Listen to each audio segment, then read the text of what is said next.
Hello friends, welcome back to my channel. তো বন্ধুরা, এখন আমরা কথা বলবো আমাদের বাংলাদেশের পরিচালক মেহেদী হাসান হৃদয়ের আপকামিং ছবির আপডেট নিয়ে। অ্যাকচুয়ালি এই মুহূর্তে দাঁড়িয়ে বাংলাদেশে মেহেদী হাসান হৃদয় অ্যাজ ফিল্ম ডিরেক্টর খুবই সাকসেসফুল এবং রীতিমতো এই মুহূর্তে দাঁড়িয়ে তার একটা আলাদাই পপুলারিটি তৈরি হয়েছে, বিশেষ করে বরবাদ ছবির মাধ্যমে। তার যেভাবে আর কি এন্ট্রি হয়েছিল বাংলাদেশ সিনেমা ইন্ডাস্ট্রিতে, সেটা হিস্টোরিক ছিল, এক কথায় রিমার্কেবল। অ্যাকচুয়ালি প্রত্যেক পরিচালকেরই হয়তো একটা ড্রিম থাকে যে তার প্রথম ছবি সাকসেস হবে। অ্যাকচুয়ালি প্রত্যেকটা ক্ষেত্রেই এটা স্বাভাবিক। প্রত্যেকের একটা স্বপ্ন থাকে যে তার ফার্স্ট স্টেপটা যেন সেটা ইয়াদগার হয় বা সেটা যেন হিস্টোরিক হয়। তো মেহেদী হাসান হৃদয় কিন্তু সেটা অ্যাচিভ করেছিলেন বরবাদ ছবির মাধ্যমে, এবং বাংলাদেশ সিনেমা ইন্ডাস্ট্রিকে একটা ইন্ডাস্ট্রি হিট দিয়েছিলেন আর কি। তার দ্বারাই কিন্তু সে এই মুহূর্তে দাঁড়িয়ে এতটাই ফেমাস। রিসেন্টলি তার রাক্ষস মুক্তি পেয়েছে, তোমরা প্রত্যেকে জানো, এই ঈদে। ছবিটা মোটামুটি ভালো করছে, এখন আবার সমস্ত সিঙ্গেলস কিনেও মুক্তি পেয়েছে, তো মোটামুটি একটা ভালো রিভিউজ আসছে। একটা হলের যেরকম সিনেমা হলে যেরকম ক্রেজ রয়েছে বা দর্শকের মধ্যে যেরকম ক্রেজ রয়েছে ছবিটা ঘিরে, অবশ্যই ছবিটা ভালোই হয়েছে, মানে যেরকম রিভিউজ আমরা পাচ্ছি। দেখা যাক যে ছবির লাইফ টাইম কালেকশন কত হয়।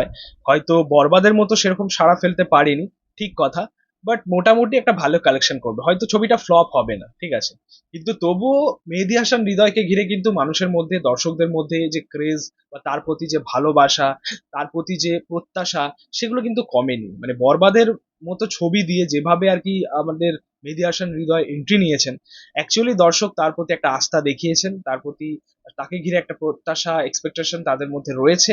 সো অ্যাকচুয়ালি সেই কারণেই কিন্তু বাংলাদেশের দর্শক তার ছবির জন্য মুখিয়ে রয়েছেন আর কি। যে তার রিসেন্টলি আর আক্ষেপ পেয়েছি, তো তার আগামী ছবি কি হবে, সেটাও কি সাকিব খানের সাথে হবে, মানে এমন কিছু দর্শক চাইছে বা তাদের মধ্যে একটা চাহিদা রয়েছে।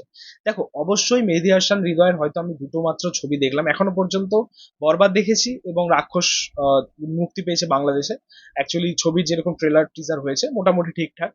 তো এখনো পর্যন্ত তার যেরকম কাজ দেখেছি, অবশ্যই ভালো পরিচালক, বাট আমার দিক থেকে অনেস্টলি বলতে গেলে রায়হান রাফি এগিয়ে থাকবেন, কারণ তার মধ্যে একটা, মানে তার যেরকম কাজ, তার অন্যরকম একটা অ্যাপ্রোচ থাকে, সেটা আমরা দেখেছি। মানে কম বাজেটের মধ্যেও তার একটা বিশাল কিছু করার চেষ্টা থাকে।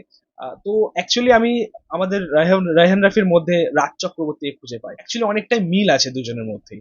সো যাই হোক, তবুও মেহেদী হাসান হৃদয় অবশ্যই ভালো পরিচালক। তো এবার কথা হচ্ছে যে মেহেদী হাসান হৃদয়ের আগামী ছবির আপডেট কি রয়েছে।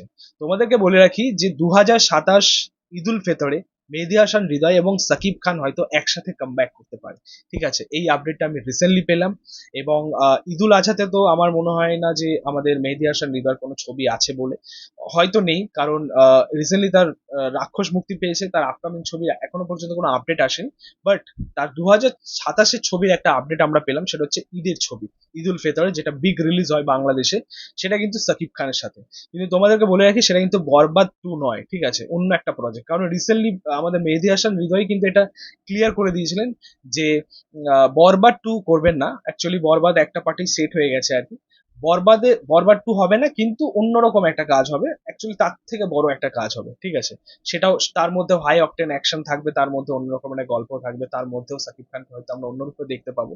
সো অনেক কিছু প্ল্যান রয়েছে আর কি, কিন্তু বরবাদ 2 হবে না। এই ছিল বলার আপডেটটা নিয়ে। অ্যাকচুয়ালি মেহেদী হাসান হৃদয়ের আপকামিং ছবি কি হবে, এটা জানার থেকেও বড় বিষয় হচ্ছে যে সাকিব খান এবং মেহেদী হাসান জুটি কামব্যাক করবে কিনা, এটাই কিন্তু এখন সব থেকে বড় প্রশ্ন। তো যাই হোক, আপডেটটা আমি রিসেন্টলি পেলাম, দেখা যাক সেটা কি হয়। অফিসিয়ালি কোনো রকম এখনো পর্যন্ত কনফার্মেশন পাওয়া যায়নি। তবে মেহেদী হাসান হৃদয়ের রিসেন্টলি ইন্টারভিউ থেকে কিন্তু এটা আমাদের কাছে ক্লিয়ার যে তারা কিন্তু প্ল্যান করছে, ঠিক আছে, আগামী বছরের জন্য। তো এই ছিল বলার। তোমাদের মতামত, রিয়াকশন অবশ্যই কমেন্টে জানিও। ভিডিওটা ভালো লাগলে অবশ্যই লাইক কমেন্ট শেয়ার করে দিই, পাশে থেকে সাপোর্ট করো, চ্যানেলটাকে অবশ্যই সাবস্ক্রাইব করেছো, পাশে থাকা বেল প্রেস করে দিই পরবর্তী ভিডিওগুলো আপলোড। Thank you.